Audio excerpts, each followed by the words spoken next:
"Get out of my office, you're nobody."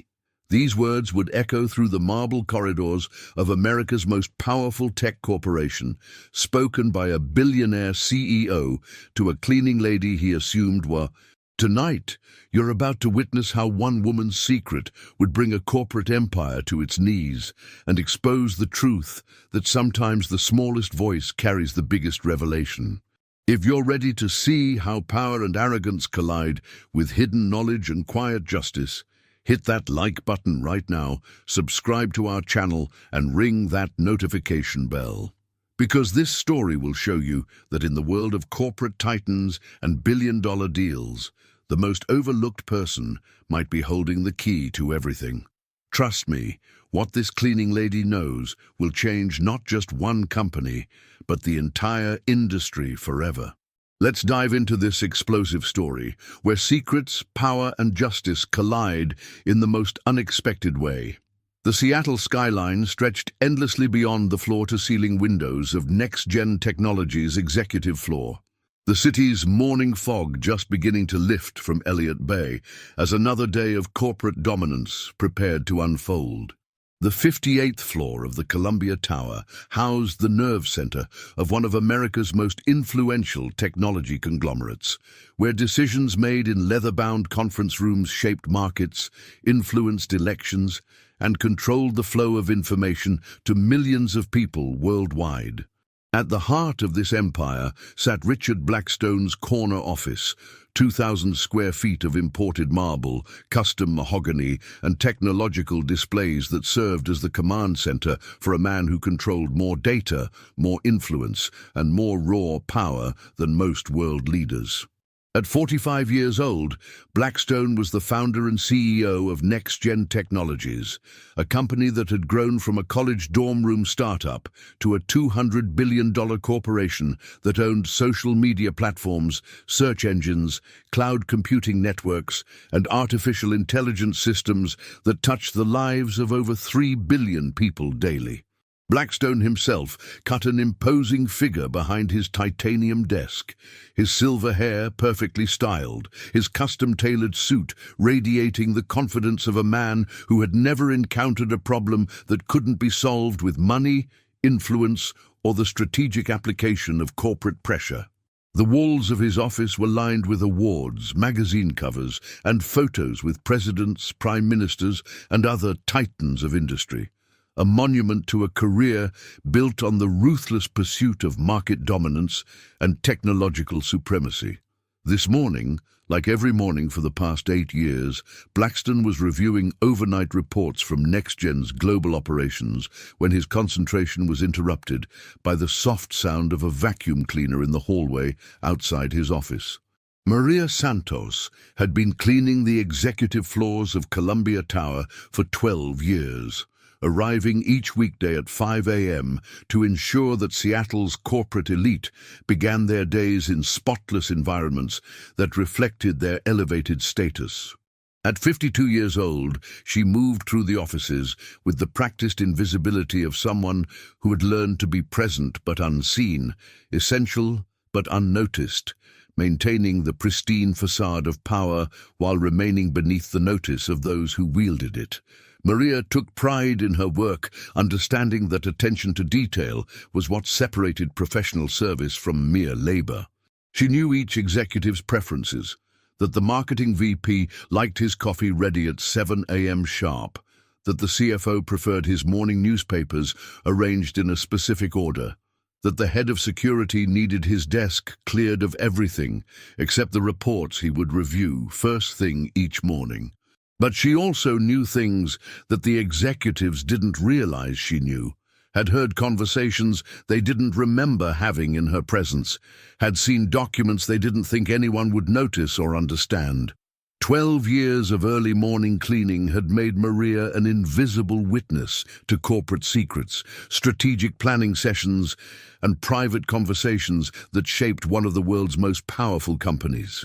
Most importantly, Maria understood technology in ways that would have surprised the executives who saw her only as a cleaning lady. Before immigrating to the United States 15 years earlier, she had worked as a computer programmer in Mexico City, specializing in database security and network architecture. Her credentials hadn't transferred to the American job market. Her accent had limited her employment opportunities, and the necessity of supporting her teenage daughter as a single mother had forced her into service work rather than the technical career she had trained for. But she had never stopped being a programmer.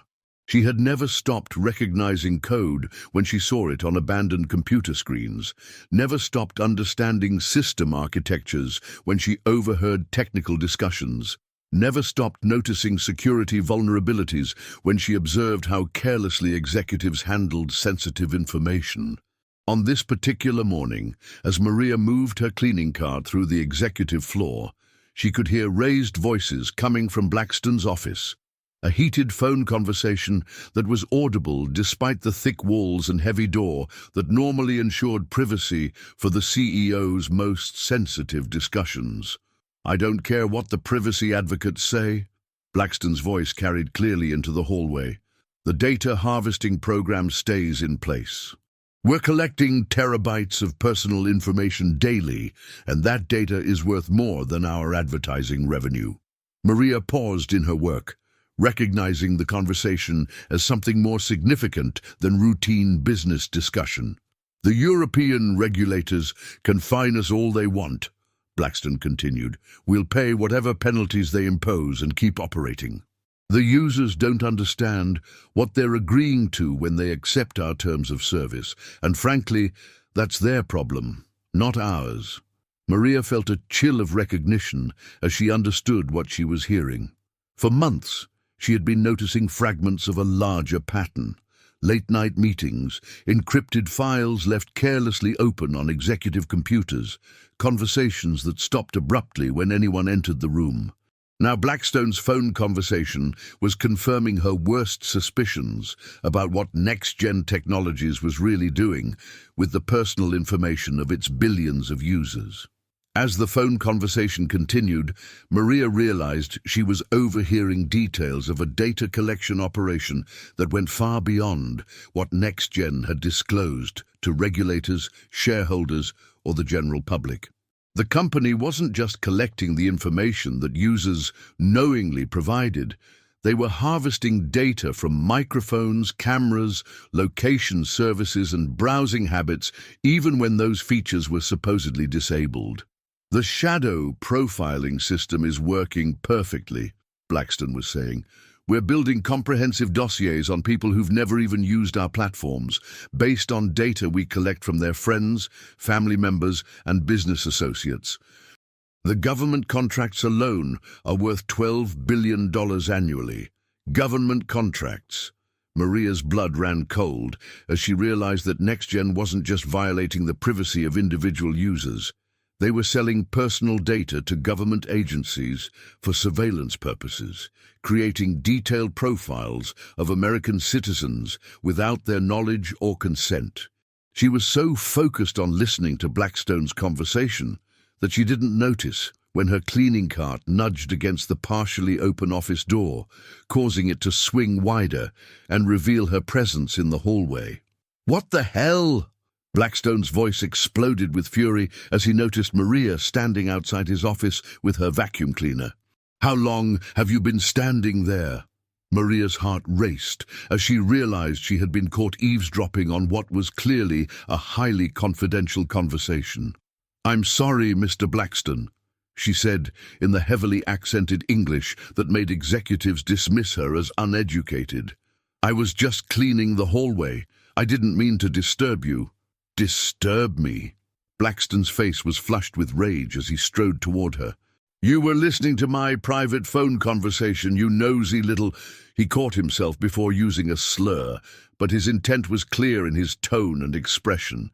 "Get out of my office," he snarled. "Get out of this entire floor. You're nobody, you understand? You're a cleaning lady, not a board member. My conversations are none of your business." "Yes, sir," Maria said quietly, beginning to push her cart away from his office. "I'll finish cleaning this floor later." "No, you won't," Blackstone snapped. "I want you transferred to a different building. I don't want to see your face on this floor ever again." And if I hear that you've been gossiping about anything you think you heard, you'll be fired and deported before you can blink." The threat of deportation hit Maria like a physical blow. Despite being a legal resident with proper documentation, she knew that powerful men like Blackstone could make life very difficult for people like her if they chose to do so. "I understand, sir," she said, backing away toward the elevator. "I didn't hear anything. I was just doing my job." "Your job is to clean, not to listen," Blackstone said coldly. "Remember that, and remember who you're dealing with. I've destroyed people much more important than you for much smaller infractions." Dessert. As the elevator doors closed behind Maria, her mind was racing with the implications of what she had overheard. She had just learned that one of the world's most powerful technology companies was systematically violating the privacy of billions of people, selling personal data to government agencies and operating surveillance systems that went far beyond what they had disclosed to regulators or the public. But she was just a cleaning lady, nobody important, nobody with influence, nobody who would be believed if she tried to expose what she had learned. Or so Richard Blackstone thought. What Blackstone didn't know was that Maria Santos wasn't just a cleaning lady who happened to overhear a confidential conversation. She was a skilled programmer who had been systematically documenting NextGen's illegal activities for months, collecting evidence, understanding the technical architecture of their data harvesting systems, and building a comprehensive case that could bring down not just the company, but the entire network of executives who had authorized these operations. And she was about to prove that sometimes the most dangerous person in any company is the one everyone assumes doesn't matter. As Maria rode the elevator down from the executive floor, no longer welcome in the corridors of power where she had worked invisibly for 12 years, she made a decision that would change everything. It was time for the cleaning lady to clean house. But first, she had some calls to make, some files to compile, and some very important people to contact. People who had been looking for exactly the kind of evidence that Maria had been quietly collecting, while everyone assumed she was just there to empty the trash cans and vacuum the carpets. The most overlooked person in next-gen technologies was about to become the most dangerous person Richard Blackstone had ever underestimated. And in the world of corporate espionage and whistleblower protection, there was nothing more powerful than someone who had been ignored long enough to see everything, understand everything, and remember everything that the powerful people thought they could hide. If this moment of corporate arrogance meeting hidden expertise has you on the edge of your seat, if you're amazed by Maria's secret knowledge and can't wait to see how she uses it against the CEO who just made the biggest mistake of his career, then please show your support by hitting that like button and subscribing to our channel. Because what Maria does next, with her insider knowledge and programming skills, will absolutely blow your mind and show you that sometimes justice comes from the most unexpected places. Trust me, this story is just getting started, and you won't want to miss how this brilliant woman brings down an empire.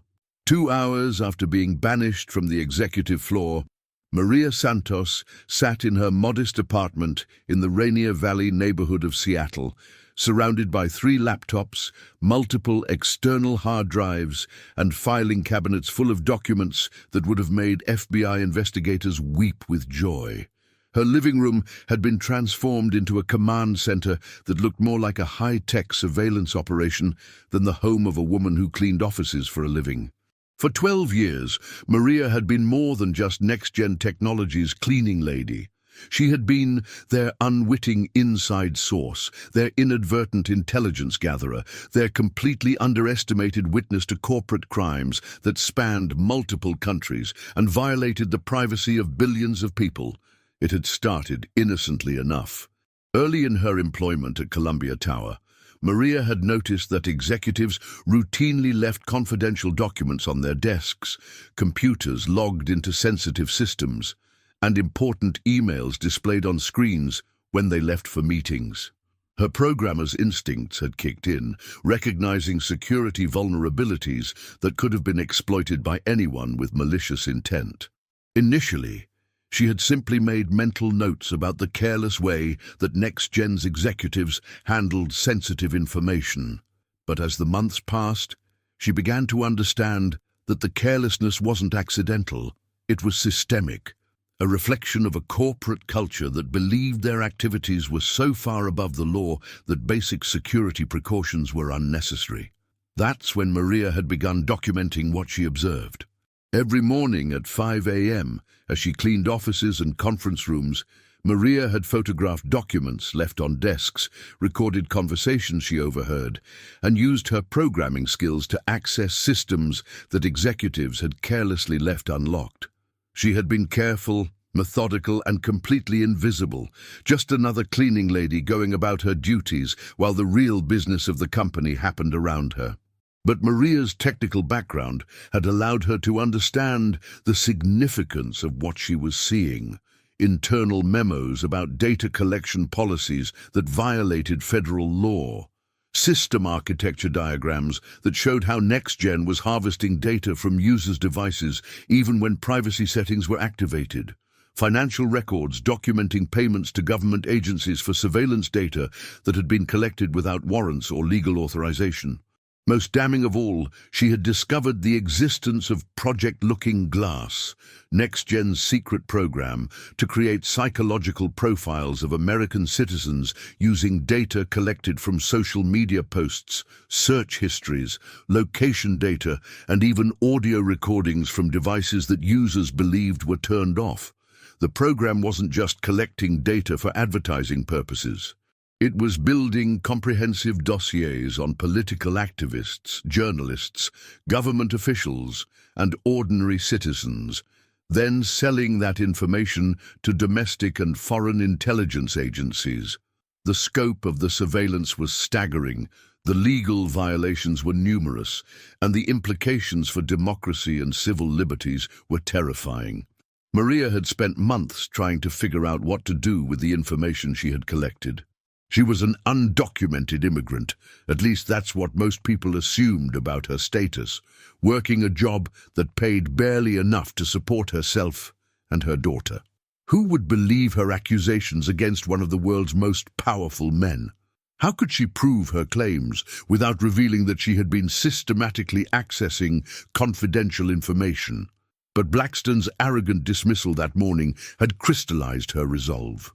He had threatened her with deportation, had called her nobody, had made it clear that he viewed her as completely beneath his notice. He had no idea that the nobody he was threatening possessed evidence that could destroy not just his company, but his entire industry. Maria opened her primary laptop and began composing emails that would change the course of American corporate history. The first email went to Sarah Chen, an investigative journalist at The Washington Post, who had been reporting on tech industry privacy violations for the past 5 years. Maria had been following Chen's work closely, recognizing in her articles the kind of detailed technical understanding that suggested she would be able to comprehend the significance of the evidence Maria had collected. "Ms.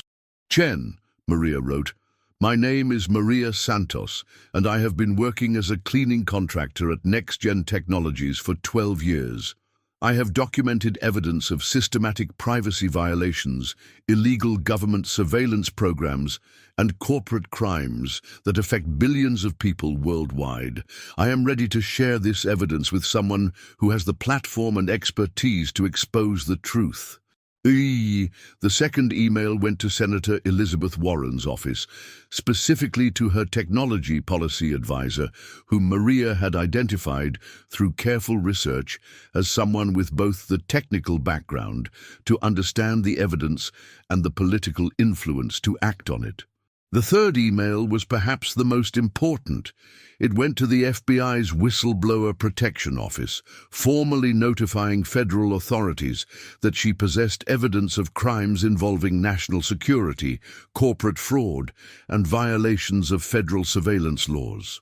But Maria's most crucial communication was a secure message sent through an encrypted platform to David Kim, a former next-gen engineer who had been quietly leaking information about the company's privacy violations to tech journalists for the past year. Kim had left NextGen 6 months earlier, citing ethical concerns about the company's data collection practices, and had been trying to find someone with inside access who could provide concrete evidence of the violations he suspected. "David," Maria wrote, "you don't know me, but I know your work. I've been documenting NextGen's illegal activities for over a year, and I think I have the evidence you've been looking for. I'm ready to go public, but I need technical assistance to ensure that the evidence is presented in a way that prosecutors and regulators can act on immediately." Within hours, Maria's apartment had become the center of a carefully coordinated media and legal strategy. Sarah Chen arrived first, accompanied by a team of technical experts who could verify the authenticity of the documents and digital evidence that Maria had collected. Senator Warren's technology advisor participated via secure video conference, asking detailed questions about the scope and implementation of NextGen's surveillance programs. David Kim arrived at 6 p.m. with 2 additional former NextGen employees who had been quietly collecting their own evidence of the company's illegal activities. Together, they spent the evening reviewing Maria's documentation, cross-referencing her findings with their own observations, and building a comprehensive case that spanned multiple areas of federal law. "This is extraordinary," Sarah Chen said as she reviewed Maria's files. "You've documented a surveillance operation that makes the NSA programs exposed by Edward Snowden look limited in scope. And the evidence is ironclad: internal memos, system documentation, financial records, even audio recordings of executives discussing the programs. How were you able to access all of this information without anyone noticing?" David Kim asked, his admiration for Maria's work evident in his voice. "Because I was invisible," Maria replied simply. "For 12 years, I've been in those offices every morning before anyone else arrived, cleaning up after meetings where they discussed these programs, collecting documents they left lying around because they assumed no one important would see them."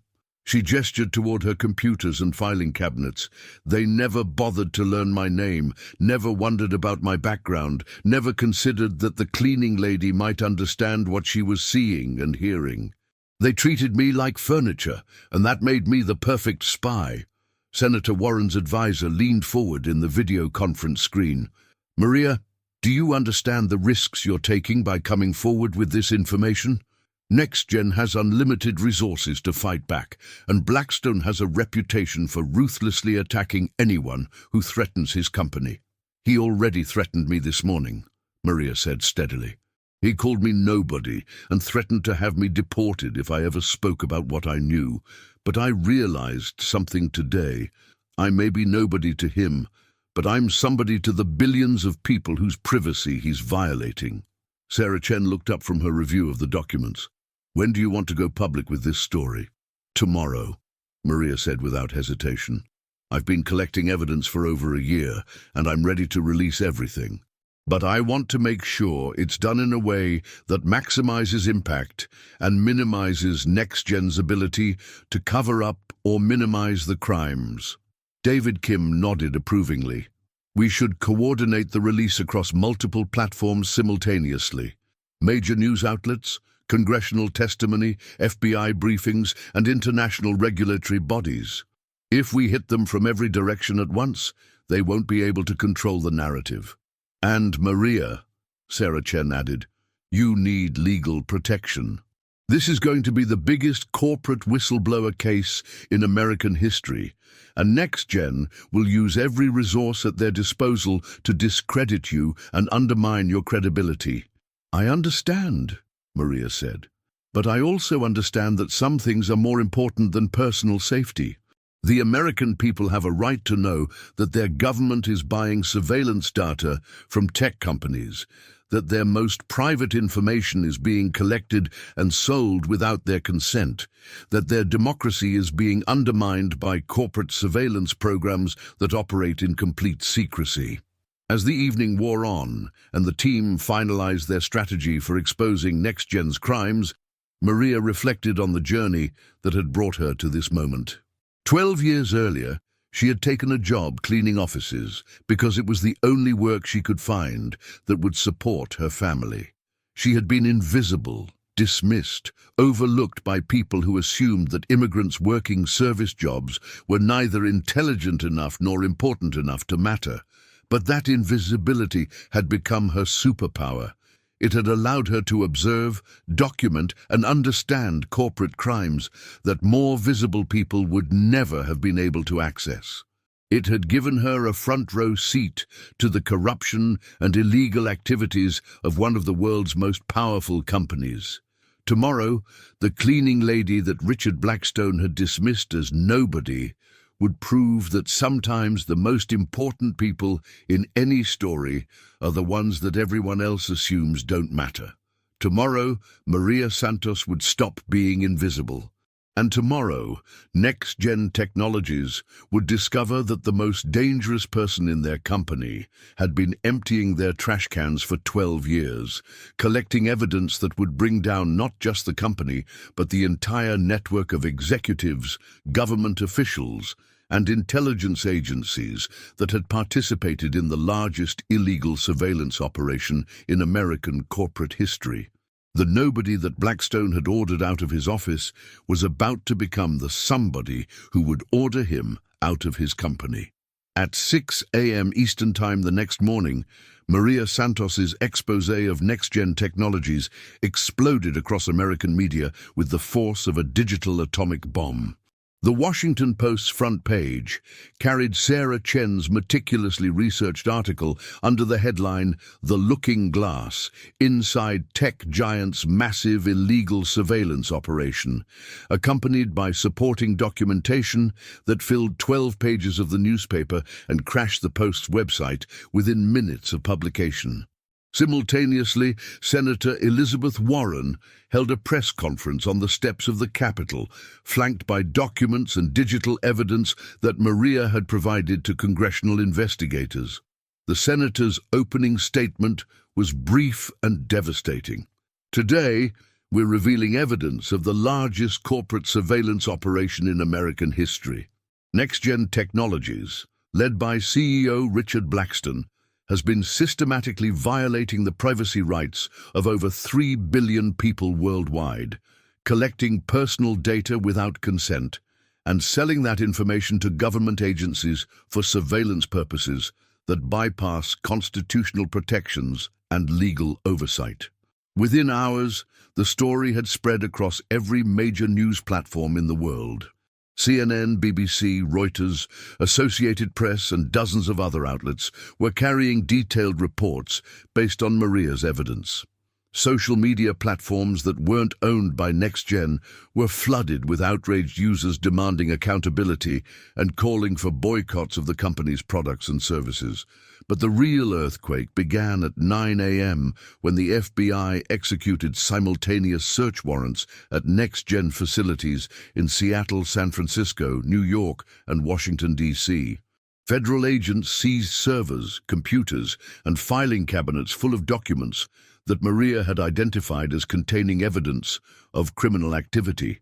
Richard Blackstone was in his office, frantically trying to manage the crisis, when FBI Special Agent Jennifer Martinez knocked on his door with a warrant for his arrest. "Mr.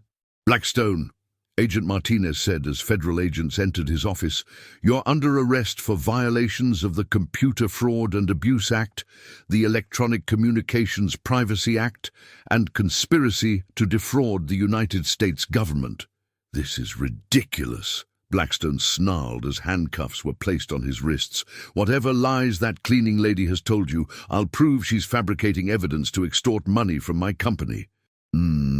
Sir," Agent Martinez replied calmly, "the evidence we've reviewed includes your own voice recorded during phone conversations, your emails discussing illegal surveillance programs, and your digital signature on contracts authorizing the sale of private data to government agencies. Unless you're suggesting that the cleaning lady somehow fabricated your voice and forged your digital signatures, I'd recommend saving your explanations for your attorney. As Blackstone was led from his office in handcuffs, passing the same hallway where he had dismissed Maria as nobody just 24 hours earlier, the full scope of the investigation was becoming clear.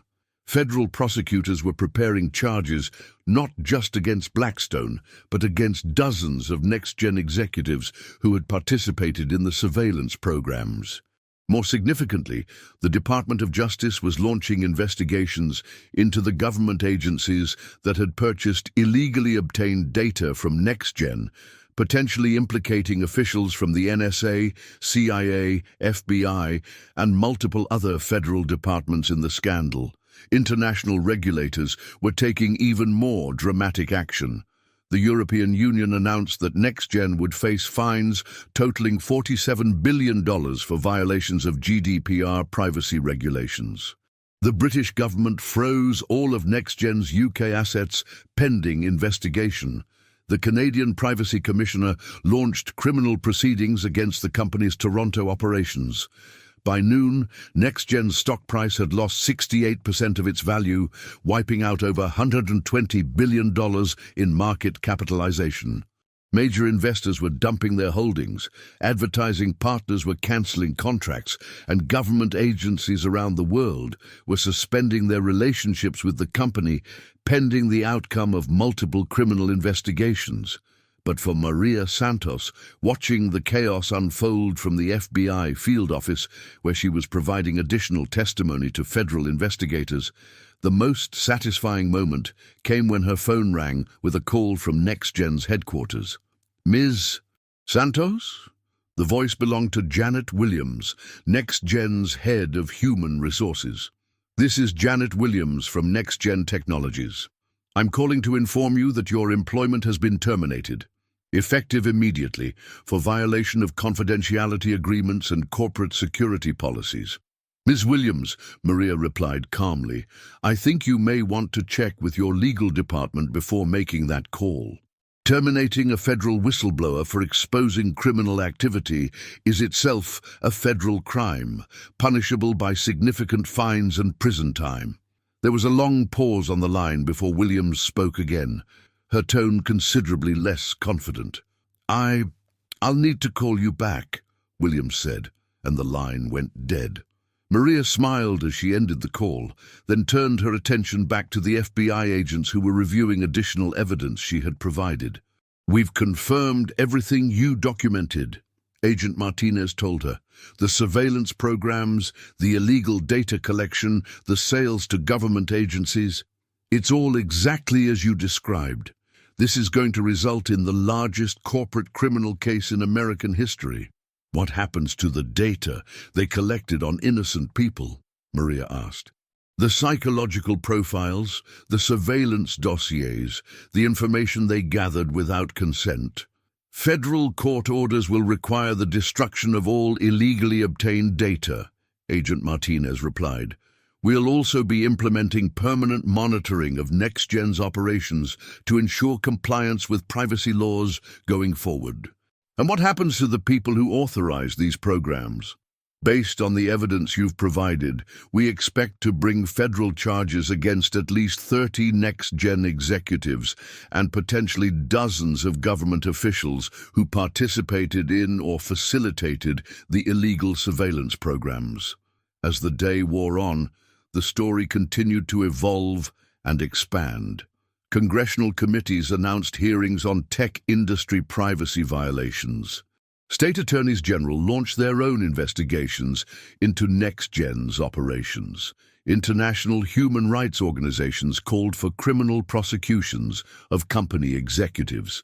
But perhaps the most important development came when David Kim, the former NextGen engineer who had helped Maria coordinate the evidence release, appeared on national television to provide context for the technical aspects of the surveillance programs.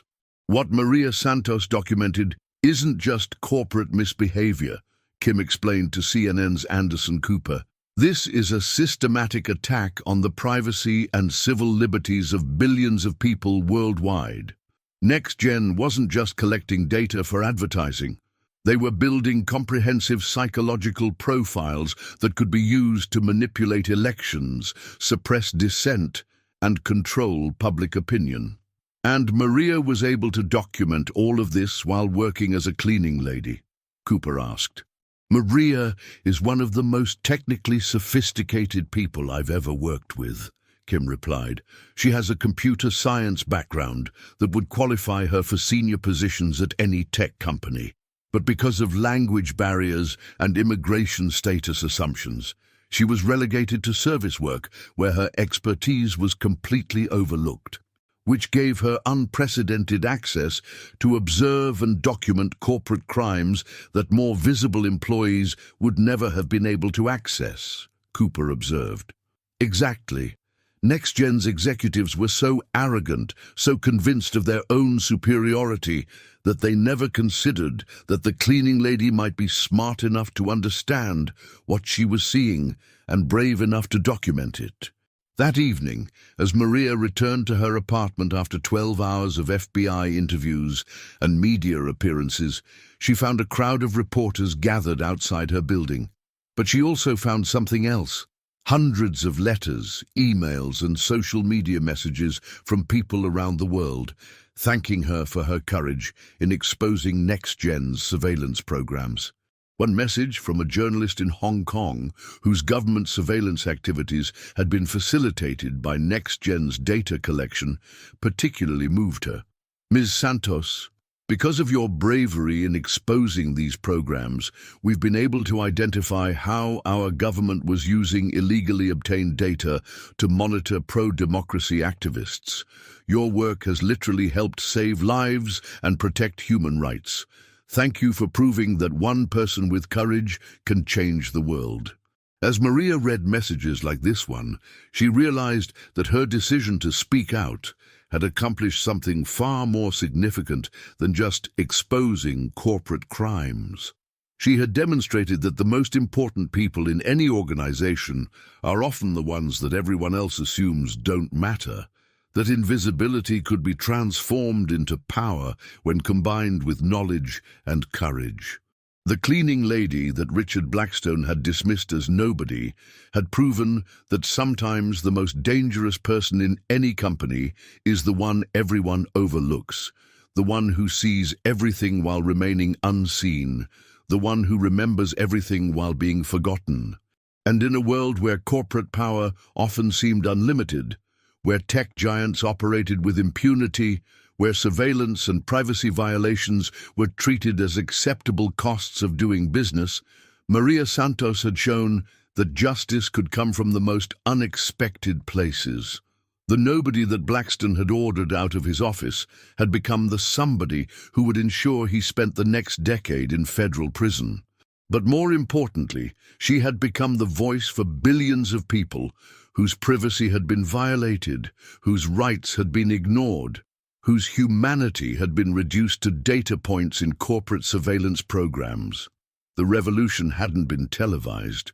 It had been documented by a cleaning lady with 3 laptops and the courage to prove that everyone matters, everyone has power, and everyone can change the world if they're brave enough to use their voice when it counts. 6 months after Maria Santos brought down NextGen Technologies, the ramifications of her whistleblowing continued to reshape not just the tech industry, but the entire relationship between corporations, government agencies, and individual privacy rights across the globe.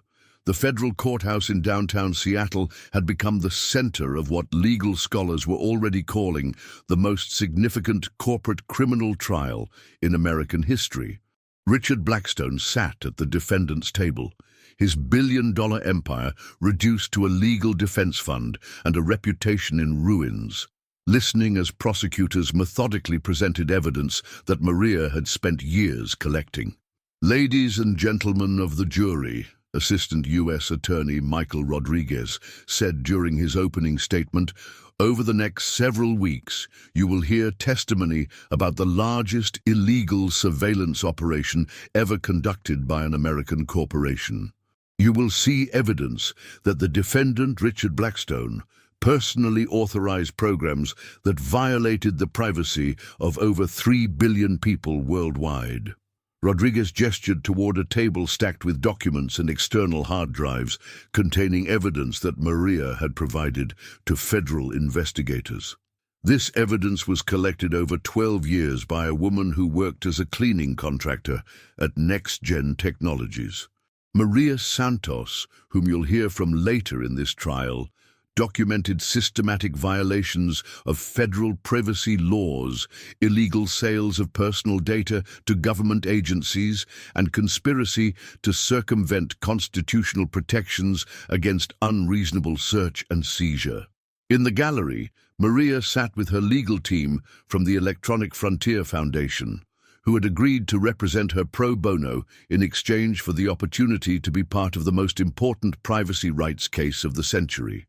She wore a simple blue dress and carried herself with the quiet dignity of someone who had learned that being right was more powerful than being rich, that speaking truth was more valuable than staying invisible. The transformation in her life had been extraordinary. The federal whistleblower protection settlement had provided her with financial security for the first time in her adult life. Book publishers had offered 7-figure contracts for her memoir. Universities had invited her to speak about the intersection of technology, privacy, and social justice. But more importantly, Maria had received something that money couldn't buy: recognition as one of the most important advocates for digital rights in the modern era. Time magazine had named her Person of the Year. The American Civil Liberties Union had created the Maria Santos Award for Digital Privacy Advocacy. MIT had offered her a full scholarship to complete her master's degree in computer science, with the opportunity to conduct research on privacy-preserving technologies. "The prosecution will prove," Rodriguez continued, "that Mr. Blackstone knew these programs were illegal, that he personally profited from their implementation, and that he attempted to silence and intimidate the whistleblower who exposed these crimes." Blackstone's defense attorney, the most expensive corporate lawyer money could hire, had built his case around attacking Maria's credibility and motivation. But the evidence she had collected was so comprehensive, so technically sophisticated, and so clearly authentic that even Blackstone's legal team privately acknowledged that their client's conviction was inevitable. The trial itself became a showcase for Maria's extraordinary documentation skills and technical expertise. FBI computer forensics specialists testified that her evidence collection methods were more sophisticated than those used by many federal investigators. Former NextGen employees confirmed that she had accurately understood and documented complex technical systems that most non-engineers would have found incomprehensible. But the most powerful testimony came from Dr. Jennifer Park, a privacy rights scholar at Stanford Law School, who had analyzed the scope and impact of NextGen surveillance programs. Based on Ms. Santos's documentation, Dr. Park testified, NextGen was collecting data that allowed them to predict individual behavior with extraordinary accuracy. They knew when people were likely to get divorced, when they might lose their jobs, when they were struggling with mental health issues, when they were considering major purchases or life changes. And this information was being sold to government agencies, the prosecutor asked. Yes, and to private companies, political organizations, and foreign governments. The psychological profiles that NextGen created were being used to influence elections, manipulate consumer behavior, and conduct surveillance of American citizens that would have been impossible through legal channels. The international implications of the case were equally staggering. European prosecutors had filed their own criminal charges against Blackstone and other NextGen executives. The company faced regulatory fines and penalties totaling over $200 billion across multiple countries. Several nations had banned NextGen's products entirely, effectively ending the company's global operations. But perhaps the most significant outcome was the legislative response that Maria's revelations had triggered. Congress had passed the Digital Privacy Protection Act, the strongest privacy legislation in American history, with criminal penalties for executives who authorized illegal data collection programs.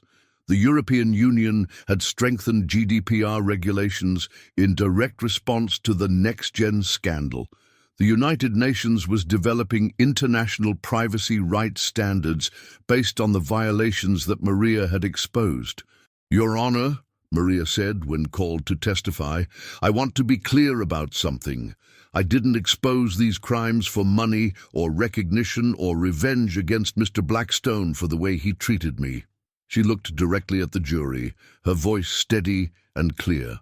"I exposed these crimes because I understood what they meant for democracy, for human rights, for the privacy and dignity of billions of people who trusted these companies with their most personal information. I spent 12 years watching powerful people treat others as if they didn't matter, as if their privacy didn't matter, as if their rights didn't matter."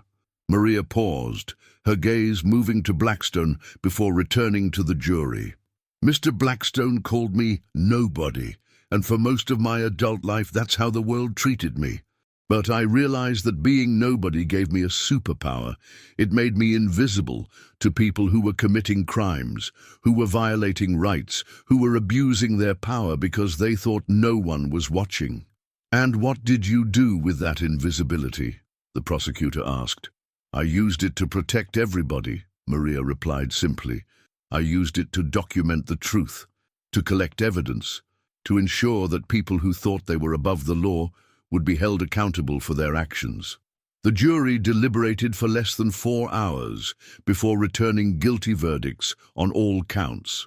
Blackstone was sentenced to 25 years in federal prison and ordered to pay $500 million in restitution to victims of NextGen's surveillance programs. But the most satisfying moment for Maria came during the victim impact statements, when she addressed Blackstone directly for the first time since he had ordered her out of his office. "Mr. Blackstone," she said, standing at the podium in the federal courthouse, "6 months ago you told me I was nobody. You threatened to have me deported because you thought my immigration status made me vulnerable to your intimidation." Blackstone sat motionless at the defense table, his formerly commanding presence reduced to the diminished figure of a convicted felon awaiting sentencing. "But you were wrong about almost everything," Maria continued. "You were wrong about my legal status. I've been a U.S. citizen for 8 years. You were wrong about my education. I have degrees in computer science and electrical engineering. You were wrong about my intelligence. I understood your surveillance programs better than most of your executives did." She paused, letting her words sink in. "But most importantly, you were wrong about my power. You thought that calling me nobody would make me disappear, would make me afraid, would make me forget what I had seen and heard. Instead, you gave me the motivation to prove that nobody is more powerful than somebody who has nothing left to lose and everything to fight for."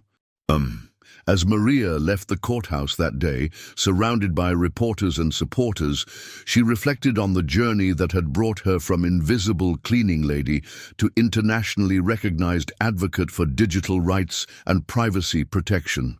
Her story had become more than just a corporate whistleblowing case.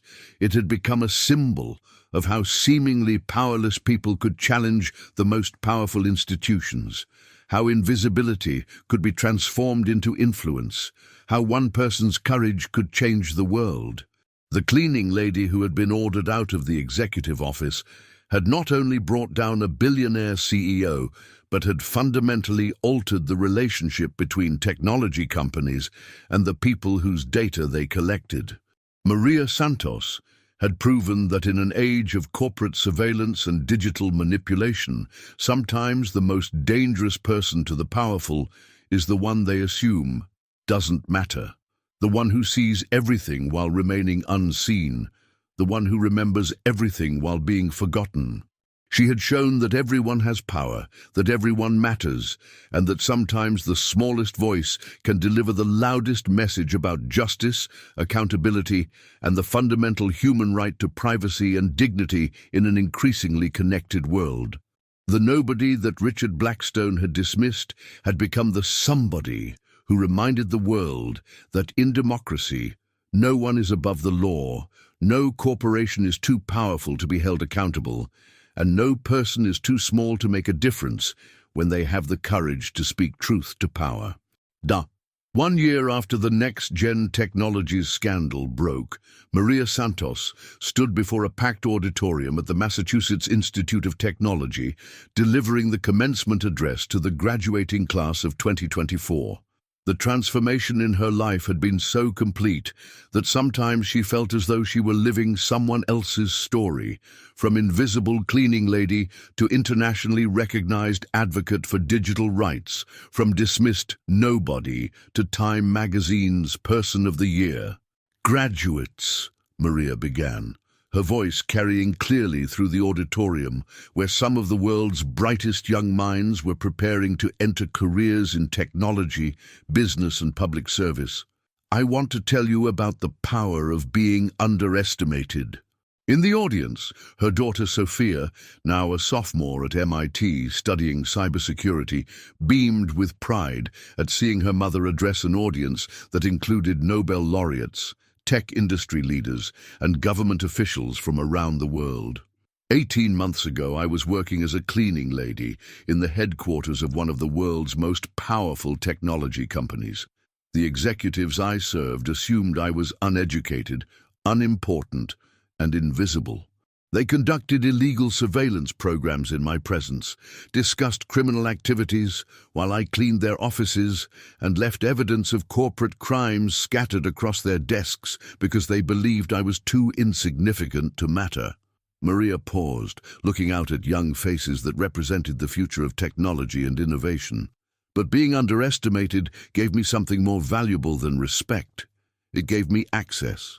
It gave me the ability to observe, document, and understand crimes that more visible people would never have been able to witness. It allowed me to collect evidence that ultimately brought down not just one company, but an entire network of corporate surveillance operations that violated the privacy rights of billions of people. The commencement address was being broadcast live across multiple platforms, watched by millions of people who had followed Maria's story from the initial whistleblowing revelations through the trial and conviction of Richard Blackstone. The next-gen scandal had become a watershed moment in the relationship between technology companies and privacy rights, fundamentally altering how corporations collected and used personal data. The graduates sitting before me today will go on to build the next generation of technology companies, to work for government agencies that protect national security, to create policies that balance innovation with privacy rights. Maria continued, "I want you to remember that the people you might be tempted to overlook, the service workers, the contractors, the support staff, are not invisible. They are human beings with intelligence, dignity, and the power to observe everything you do." In the VIP section of the audience, Senator Elizabeth Warren, who had become one of Maria's closest allies in pushing for comprehensive privacy legislation, nodded approvingly as Maria delivered her message about corporate accountability and respect for all workers. "But more importantly," Maria continued, "I want you to remember that everyone you encounter in your careers has value, has insight, and has the potential to contribute to whatever mission you're pursuing. The janitor in your office building might have a PhD in engineering. The security guard at your facility might have decades of military intelligence experience. The food service worker in your cafeteria might have innovative ideas about improving your business operations." The audience was completely silent, absorbed in Maria's message about the hidden potential that exists in every workplace, every community, every interaction between people of different social and economic backgrounds. Richard Blackstone's greatest mistake wasn't the illegal surveillance programs he authorized, Maria said. His greatest mistake was assuming that power and wealth made him superior to the people who worked around him, that his position as CEO meant he was more intelligent, more valuable, more deserving of respect than anyone else. She gestured toward the graduates. You are about to enter careers that will give you significant power. Power to build technologies that shape human behavior, power to make decisions that affect millions of people, power to influence policies that determine how society balances security with privacy. I'm asking you to use that power responsibly, to treat every person you encounter as someone whose voice matters, whose perspective has value, whose dignity deserves respect. The speech continued for another 20 minutes, covering Maria's ongoing work with the Electronic Frontier Foundation, her research at MIT on privacy-preserving technologies, and her advocacy for stronger whistleblower protection laws. But the most impactful moment came when she addressed the broader implications of the next-gen case for American democracy and civil liberties. The surveillance programs I exposed weren't just corporate crimes. They were attacks on the fundamental principles that make democracy possible, Maria said.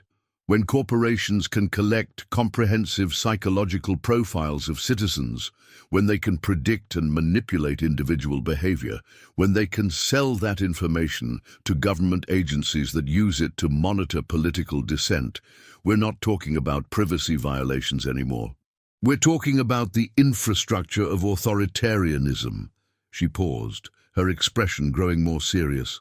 The reason I risked everything to expose these programs wasn't just to hold one company accountable.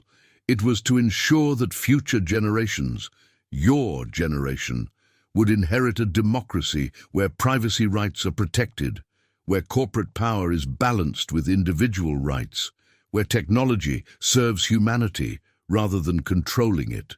After the commencement ceremony, Maria was approached by dozens of graduating students who wanted to discuss privacy rights, corporate accountability, and the ethical responsibilities of technologists.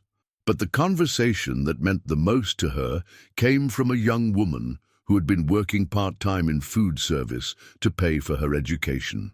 Ms. Santos, the student said, I wanted to thank you for what you said about not overlooking people in service positions. I've been serving food to my classmates for 4 years while studying computer science, and most of them treat me like I'm invisible.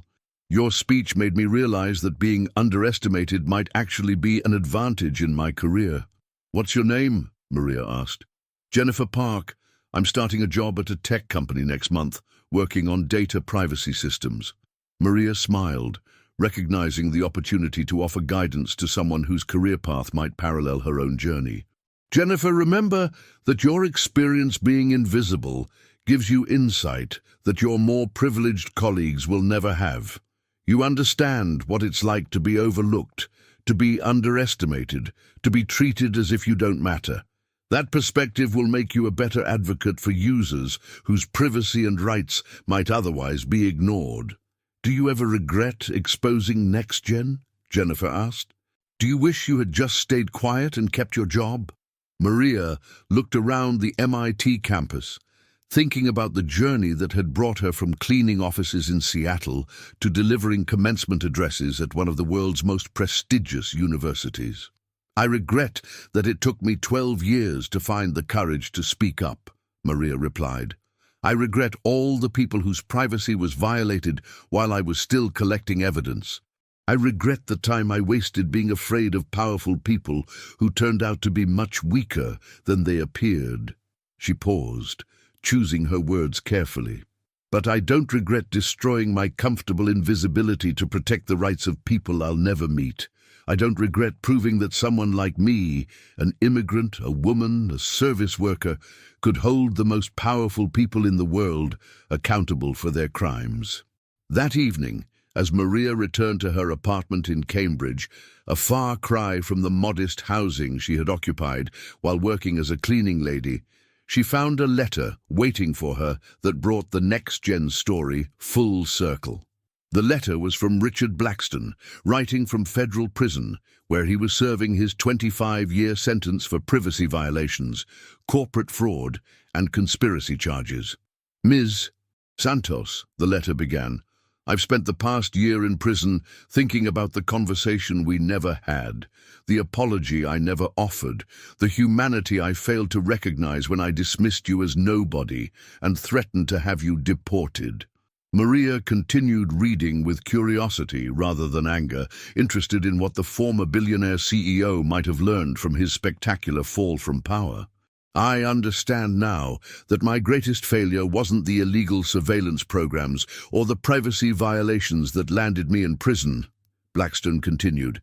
My greatest failure was my inability to see the intelligence, dignity, and value of the people who worked around me every day. I built a fortune by treating human beings as data points, employees as expendable resources, and service workers as invisible furniture. Oh, the letter went on for several pages, with Blackstone acknowledging that his arrogance and sense of superiority had blinded him to the expertise and humanity of people like Maria, who had been documenting his crimes while he remained completely oblivious to the threat posed by someone he considered beneath his notice.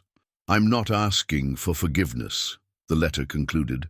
I'm not trying to minimize my crimes or reduce my sentence. I'm simply acknowledging that you taught me something about power, respect, and human dignity that I was too arrogant to learn until it was too late. The nobody I ordered out of my office turned out to be the most important person I ever met, and I was too blind to see it until she brought down everything I thought I had built.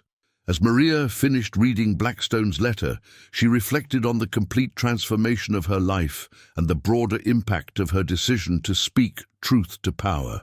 The next-gen scandal had not only resulted in criminal convictions and massive financial penalties, but had fundamentally altered how society thought about privacy rights, corporate accountability, and the voices of people who are typically overlooked by those in positions of power. The Maria Santos Institute for Digital Rights, established with funding from her book deals and speaking engagements, was now supporting dozens of other whistleblowers who were exposing corporate crimes and government overreach. The Institute's motto, "Everyone matters, everyone has power," had become a rallying cry for advocates who believed that the most important changes in society often came from the most unexpected voices. But perhaps the most significant outcome of Maria's story was the way it had changed how people thought about the service workers, contractors, and support staff who keep institutions functioning while remaining largely invisible to those in positions of authority. Cleaning ladies, security guards, food service workers, maintenance staff, people who had traditionally been overlooked and undervalued, were increasingly recognized as potential sources of insight, advocacy, and accountability. Companies were implementing policies to ensure that all employees, regardless of their position in the organizational hierarchy, had channels for reporting unethical or illegal activities. Maria Santos had proven that in an age of corporate power and technological surveillance, sometimes the most dangerous person to those in authority is the one they assume doesn't matter, the one who sees everything while remaining unseen, the one who remembers everything while being forgotten. She had shown the world that everyone has power, that everyone's voice matters, and that sometimes the smallest person in the room can deliver the biggest message about justice, accountability, and the fundamental human right to dignity and respect. The nobody that Richard Blackstone had ordered out of his office had become the somebody who reminded the world that true power comes not from wealth or position, but from the courage to stand up for what's right, even when doing so requires risking everything you have to protect the rights of people you'll never meet. And in a world that often forgets that everyone matters, that everyone has value, that everyone deserves respect, regardless of their job title or social status, Maria Santos had become a symbol of the extraordinary potential that exists in ordinary people when they find the courage to use their voice, their knowledge, and their humanity to change the world. The cleaning lady who stopped a company had become the advocate who started a movement that would ensure that the next generation of leaders would think twice before dismissing anyone as nobody, because they would remember the story of the woman who proved that sometimes the most overlooked person in the room is holding the key to everything. Thank you so much for joining me on Maria's incredible journey from overlooked cleaning lady to global advocate for digital rights and human dignity. If her story of hidden expertise, corporate courage, and the power of speaking truth to power has inspired you as much as it inspired me, I'd be so grateful if you could show your support by hitting that like button, subscribing to our channel for more amazing stories of ordinary people accomplishing extraordinary things, and sharing this video with anyone who needs to be reminded that everyone matters, everyone has power, and everyone can change the world when they find the courage to use their voice. Maria's transformation from nobody to somebody who brought down a billionaire empire reminds us that the most dangerous person to corrupt power is often the one everyone assumes doesn't matter, and that sometimes the most important revolutions begin with someone deciding they've had enough of being invisible. Thank you for being part of this community that believes in the power of every person to make a difference, no matter how small or overlooked they might seem. I'll see you in the next inspiring story.